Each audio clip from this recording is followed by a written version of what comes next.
of right now, the government is still shut down. And it seems to me that at the center of a lot of this is what's happening with healthcare benefits, beneficiaries, and I guess, the subsidies that are being supplied to illegals. Democrats want that to continue. Republicans say, no, that's not happening. So everybody's digging their heels in. Paul Dayton joins us now, who's an author and also a policy expert.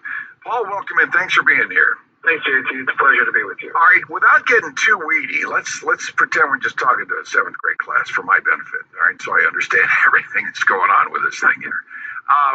We've got the situation with the government, and it seems everybody's talking about what's happening with the benefits for who gets benefits in this country and what the health care plan is all about when it comes to Affordable Care Act, which is kind of a weird name for it because it's not always affordable. So is this, in your mind, the number one issue that is being discussed between Democrats and Republicans? Oh, well, you're right on. It's definitely more properly named the Unaffordable Care Act, but it's clearly the main issue of the shutdown. And the big problem is, to resist its expansion is the right thing to do. It's the patriotic thing to do. To wish that it was repealed altogether, frankly, is the right thing to do. Anything to expand this is a major problem. You gotta understand, the very first thing it did when it was instituted in 2014, when it went into full effect, was increase costs on everybody. So what you have are the good people, the people who take care of themselves. They just want to have some insurance for a rainy day in case a major expense comes along, so they want to have health insurance. Those people are forced to pay higher prices to pay for the people who just don't take care of themselves at all, and the politicians just want to sweep into this thing. For example, the average Medicaid enrollee from 2014 to 2017 was 28% more costly than the previously existing Medicaid person. Now, because we have the insurance company in between the buyer and the seller, right, between the patient and the doctor. Right. That disrupts the price signal by itself. Then you have the government stepping in. A second barrier of separation between the price being paid by the customer at the cash register and the seller, the doctor, or the hospital. Not only did the premiums, which did rise and have consistently risen for everybody, that number goes up, but with their other hand, behind the scenes, they're taking money out of the treasury and paying these increased costs. These are costs that are not seen by everybody. It doesn't show up on your bill. So in these two ways, this is making everything cost more without really giving the consumer any kind of chance to do anything about it. All right, your book is called Socialism, the Gift That Keeps on Taking. And when you talk about how the government gets in the middle of all of this between the doctors and the patients, you're right. They got to grab their little percentage of it as well.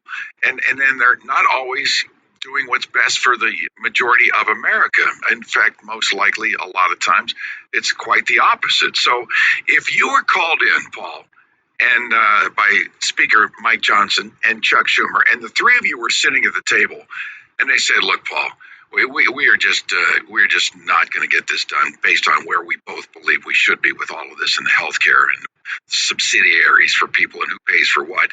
We need you to kind of be the, arbitrator, if you will, and what would your suggestion be to Schumer and Johnson sitting at the table to get this government back going?"